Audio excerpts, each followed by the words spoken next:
అందరికీ praise the lord. యెహోషువ 23వ అధ్యాయము 24వ అధ్యాయము ధ్యానించుకుందాము.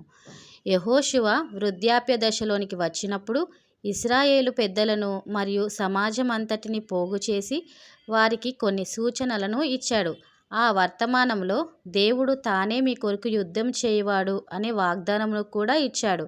యెహోషువ 23:10 తరతరాలుగా దేవుడు ఈ వాగ్దానమును తన ప్రజలకి ఇస్తున్నాడు. అయితే దేవుడు ఈ విధముగా తన ప్రజల పక్షముగా యుద్ధం చేయాలంటే వారు చేయవలసిన కొన్ని బాధ్యతలు కూడా ఉన్నవి. అవి మొదటిగా దేవుడైన యెహోవాను ప్రేమించాలి.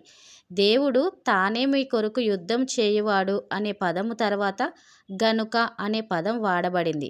ఈ పదము షరతును తెలియజేస్తుంది. ఈ షరతు ఏమనగా దేవుడైన యెహోవాను ప్రేమించాలి.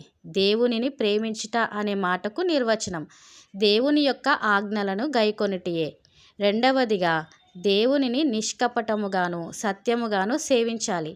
యెహోషువ 24వ అధ్యాయంలో దేవుడి వారి పక్షంగా ఎలా యుద్ధం చేశాడో యెహోషువ తెలియజేశాడు.